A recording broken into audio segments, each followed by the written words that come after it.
Game number 2 here. We are going to Towers of Doom. Expert will pick the battleground. Towers of Doom, Expert with their choice since we have first pick for the good guys. And this is by now one of the maps that they really absolutely love to play. So they have a lot of different strategies that they are liking to run here. And the good guys, they need to come up with something. They look good in the early game, the mid game against their opponents, but once Stitches came completely online and Malthael delivered, the synergy unfolded with Li Ming, it was just too much for the good guys to handle. And there's always that pressure at that front line. So let's see if maybe on the second map they can change it up. Yeah, we'll see if that becomes in their way. Also, there's a lot of different heroes that can be played here on this battleground. We've seen the Vikings before. We've also seen Medivh played pretty often. Illidan. Illidan could be played on this hero. Man, that really just went into my subconscious out of nowhere. That was good. Yeah. That's how we roll. That's how we roll. Give me that hunt. That's how we roll. I'm ready for it. Feel the hatred of 10,000 Hero League games. Dahaka also play on this battleground pretty often. Having the ability to double soak lanes could be good. It's actually interesting. We went through a phase where we saw Leoric with the Royal Focus build playing very often on this battleground, and he fell off pretty aggressively.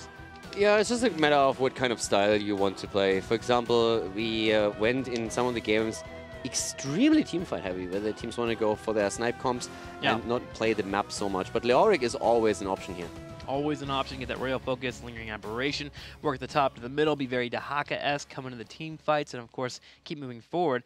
And now that Zul is getting played more often too, he actually kind of works on this battleground occasionally. It's a little bit of a push. I wouldn't say just straight up first pick him, but it can work. Don't get too excited. This is not Tricked Esports playing here. They're not getting tricked. Well, Zul was promised for next week by Alex and Proji, so we better see something and get Stick and Toss. All right, here we go. He already delivered several times on his Zul. Yeah, but we didn't get new Zul. But we didn't get it today. I need it every single series at least once, or that's not Tricky Sports. You're so greedy. I know, man. I push for everything here. Medivh is banned out, so Team Good Guys will not allow that to happen, and Illidan. So the main staples for both these teams right now, no longer available. Yeah, so Illidan, he was a given on the map, but the experts just simply ban him out immediately, saying, yeah, we're not going to deal with the hunt here.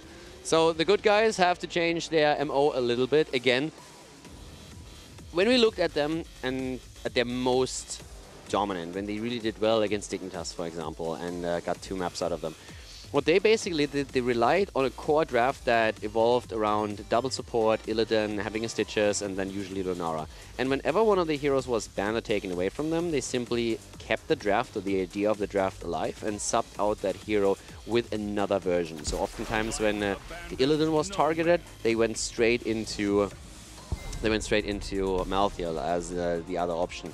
Now, they haven't shown it last week when they played, and that's the one thing where I'm a little bit worried. Okay, are they changing everything up right now? Do they try all the other drafts, or are they just simply experimenting a little bit more? So for me, the draft is going to show that a little bit.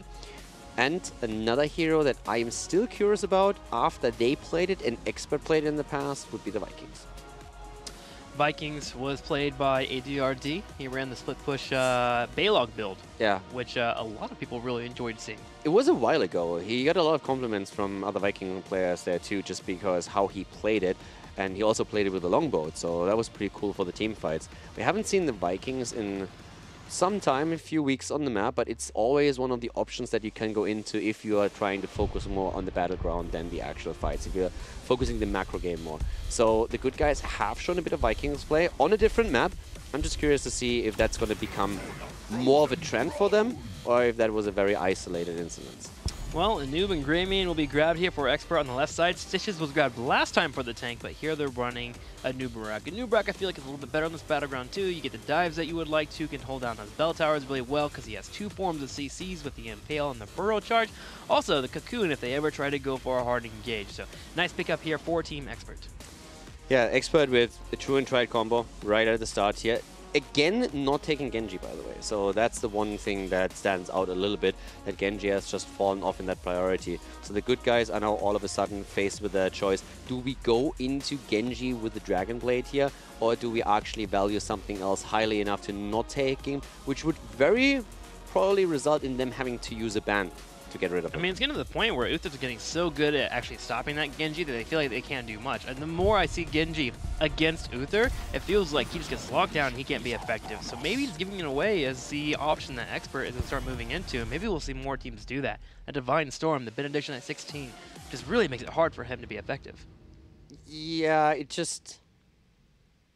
You are right. It makes him harder for him to be effective. But you give it away to the opponent. You just have to, well, as a Genji, you just can't play like a brain dead monkey anymore.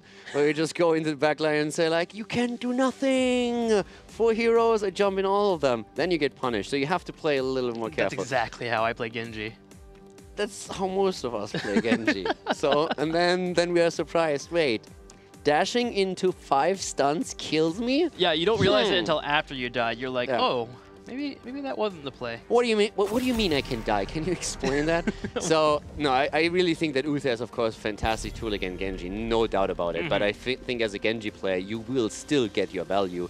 You just have to play a lot more careful and really assess the situation a little bit different. So I just to come back to that point, I don't think that Uther counters Genji to the extent where you say, please take Genji, take him. We don't even want him because we can completely shut him down. I don't think it's that much just yet, but he's probably the best hero to have in your team when you're going up against the Italian Ninja. Yeah, quite the deterrent. Now, Stitches is going to be banned out by Team Expert. This is actually becoming more of a staple more in Europe. We have a Nubrak usually picked up, or Stitches banned, as Stitches usually is a counterpick for the best tanks right now in the HGC. We're seeing a little bit more Murden in the mix as of late because of those type of bans, but again, Stitches being banned out, never a bad choice when you're facing off against your opponents. Malthy will be banned out for Team Good Guys, making sure that top lane isn't going to be very effective, especially when you have a Dahak, because Malthy just shuts down that lane and forces you to use Brush Talk more than you want. And Expert has already shown the hero, so you want to make sure that you take him away there. That forces then a hero into a different hero. Could be, especially now with also the Avatar in play, could be the Sonya. They could, well, if they go Sonya now and they still go for their main healer, it would force them into a playstyle where they have only Grey main for the range. But still, I actually don't hate it. I actually think you could definitely drop the Sonya here, because if you don't, where do you put Aethero? Aethero usually plays the solo laner, and normally for him it's one of the melees, so do you really put him away from this? Greymane can just like poke a little bit more and only commit in the later stages. I would still like a Sonya here. Go in with the leap, it's super hyper aggressive, with Abathar now also helping her out, keeping her alive when you don't have the copy on the Greymane. Or, hear me out, I saw you smile. Okay. Alarak. Yeah? Alarak and the Genji, you get the silences that you want. You also can lock down Uther long enough before he does with those heals, bring out the Cursed Bullet, and lock him down. No, Alarak overall, I actually like him, and Aethero has said several times he feels the hero is good enough to be played in certain situations. I see more so on Tomb and other maps. I'm not sure if they would really go on towers here in this situation now for Alarak. But overall, I don't hate him. I just think changes that for me. I just think overall Sonya would be the better option for them. But he has a couple of additional heroes that he can branch out into. I think actually with the variant coming in, I wouldn't mind the Leoric instead for the wave clear, and because you want to have the options for if your variant or your Leoric dies, you're able to come back. We'll have to see what comes in though, as he definitely has to get that top laner. Yeah.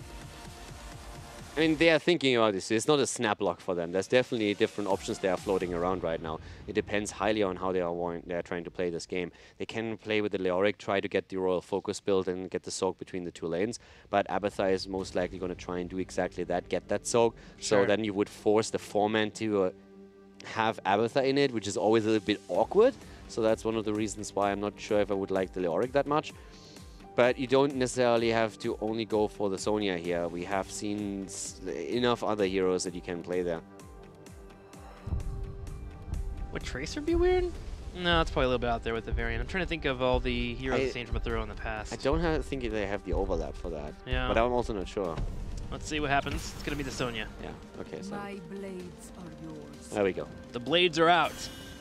As Team Expert, we'll be having Sonya, Greymane, Rhaegar, and Nubrak as their 4-man with Abathar soaking, but against double global and a Genji, could be a bit difficult for them. Give leap.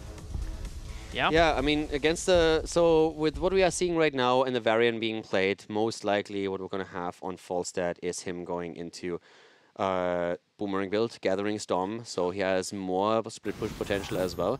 They have a really good tool set now to play the map heavily and then in team fights try to look for a blow up. And that could be all that they need here. But it's also, you need to play this draft very smart.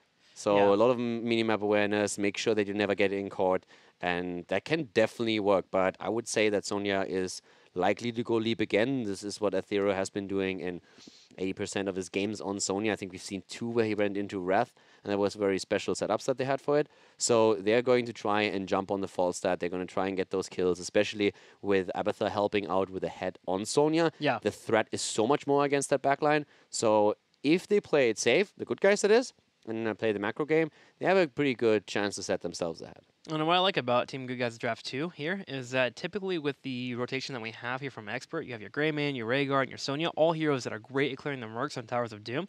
But with double globals being up, suddenly you think twice about going for an invade or trying to kill out those mercs, because you might get picked off by your opponents, especially when you have a variant on the opposing team. You're like, oh, we can force stuff before 10 because variant's not the best tank in the world. But now with the false end and Dahaka here, double global can really slow that down and allow them to get 10 safely. Let's go ahead and start game number 2. It's Towers of Doom. We currently have Expert up 1-0, but the good guys are looking to tie it up. Towers of Doom for our second map, and to the left we have the good guys, sorry, the Experts. The good guys starting on the opponent's side. We have Bad Benny on Anubarak, Athero on Sonya, Nick on Greymane, AD on Abathur, and Curson on Rhaegar as we're heading into game number 2. On the right side, in the red, we have Anti on Dahaka, Zay on Genji, Raid Boss playing Falstad, BKB on Varian, and Kronaz on the Uther. So let's see if this time they can make it happen and tie the series up again. The good guys here currently behind, but with a double global, they have the tools to control the map. The question is Team Expert going to allow that, or are they going to force these fights that they want? Abathur, of course, makes it a bit difficult for them in the early game to go into full team fights, but he has that side soak available for them, and this is what they're looking for. All right, so the harassment already beginning here. Watching out for those fights that are coming in. BKB putting a little bit of pressure on Rhaegar, but not much you can do as a variant. Typically, you wait till you're level 4 to where you get that protection, to where you can be effective in a fight and working those auto attacks, but you wait till 10 to get that taunt, where you become a real menace for the opposing team.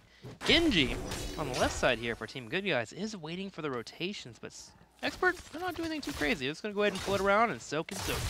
We also have the Gathering Storm taken as the level 1 talent for Falstad as expected with the Variant combo.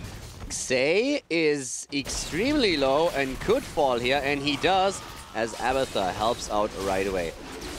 Bad Benny in the meantime with a decent record here on Nubarak, 8-3 so far in HGC. BKB just quickly saying hello to Nick before he moves out again. Region Master for level 1 on the Nubarak. Looking over to Team Good Guys. Not a bad pick overall. Seems pretty decent. You're going to be able to get yourself set up for, of course, the shields for the late game, but typically you get that dampened magic at level 1. Doesn't matter though, as Team Expert still bites back and gets the harassment and takes out the variant. Without a level 4, he's just a bit too vulnerable here at that moment, and that is another kill. Against the good guys, the Experts with super pressure in the early game. They run the Abathur composition, but they still get the value. They get the kills, they have the roaming, and they're also getting structures now, dropping the tower in the mid lane. In the meantime, ADRD is just plastering the toxic nests all over the place. This is a fantastic start into the game for the Experts, and they pick up an early level 4 as a reward. Yeah, part of it is that sheer power of all the individual heroes. I mean, look at it. You have Greymane, Rhaegar, and Sonya. These are all heroes that can duel if they need to, and Nubarak gives them the engage. Team Good Guys also drafted a composition that comes line at the mid side, so Team Experts pushing the pressure here, even with them having an Abathur. They get one ult to the top left, and already working on the bottom here as they grab sappers and are pushing their opponents in. But Team Good Guys are hoping to make a stand. Yeah, level 4 versus 4. Curson is low and nearly taken out, and well, scratch that. He is down as Genji secures the kill. Falstad was working hard for it, but in the end, we have Genji claiming it. Out there soaking in the top lane, he did see Falstad fly. I don't know if I saw the brush stalker here from Dahaka, but so far he hasn't made a play. His body blocking is happening on the top. What we just saw is, by the way, the most annoying thing when you play with a Genji on your team. I know that kill steals don't matter in Heroes of the Storm, but isn't that always the case? You work hard for a kill, and then when the final blow is about to be delivered, your Genji zips in, takes it, and then at the end it's like, look how many kills I got. Slightly frustrating for sure. But hey, that's what happens, man. We got You've been there, right? I've been there.